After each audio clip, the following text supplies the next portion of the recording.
Hi, this is Doug Wachesik of SorryWorks. In today's SorryWorks Minute on YouTube, we're going to be covering a topic, one of the topics covered in the new SorryWorks Upbook.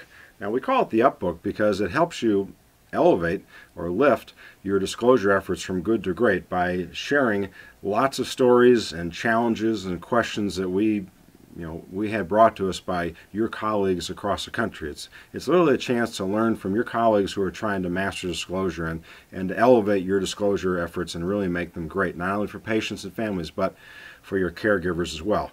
Today's question or challenge that we cover in the book and has been brought to us in many different live presentations is the doctor who has a patient or family come into their practice, and the patient wants the doctor to pass judgment on on care given by another doctor.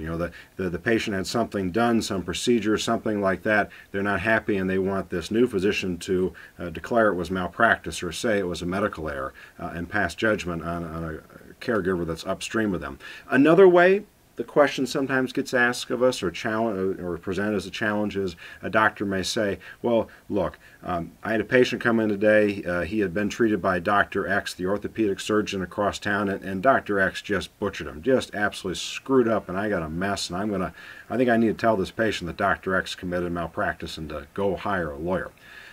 How do you handle both those different scenarios? How do you handle that challenging situation for any healthcare professional? Well, there's a couple things you can recommend, a couple things we recommend.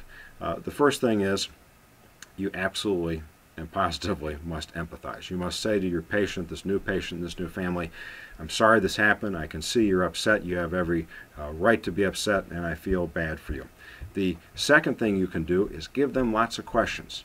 Give them lots of questions to go ask that previous caregiver or the practice or the hospital. The type of questions you'd want to have asked and answered as a healthcare professional. The type of questions you'd give your own family member if they had experienced care that they weren't happy with.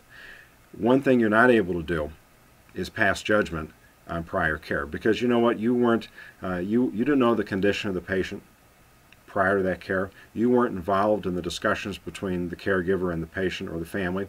You weren't involved in informed consent. You have no idea or how compliant the patient or the family was. You have no idea of any of that stuff, and you're really in no position to be passing judgment. Yet when you start saying words like error and malpractice and I think they screwed up, or I'd get the chart and hire a lawyer, boy, the die is cast, and the patient or family will never believe otherwise, and it doesn't matter what their own lawyer tells them or several lawyers tell them or the judge and jury tell them, they'll go to their grave believing the Dr. so-and-so screwed up, and they'll literally go to that grave going crazy, because I've talked to those people. And not only will they themselves be crazy, they will drive the healthcare giver that you pass judgment on, they'll drive that person crazy. So you can empathize. You can give them questions to ask so they can get better educated and find out what exactly happened, but you can't pass judgment. But what you need to do after giving them the questions and giving them the empathy is very quickly transition the discussion to what you can do medically right now. As they sit in your office and you're looking at them, what can you do today and going forward to medically help them or assist them or get them to where, hopefully, to a better state.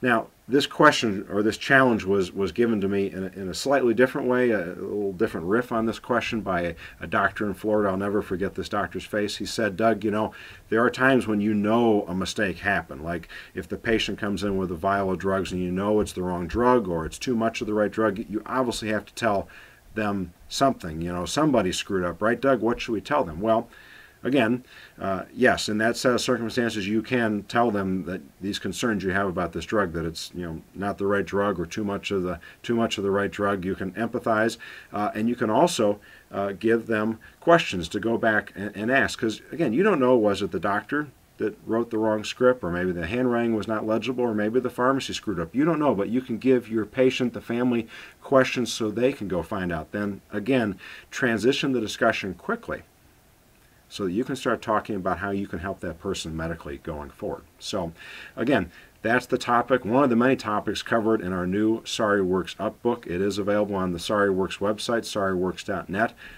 Hope you buy some copies, and that's this week's SorryWorks Minute. Thank you.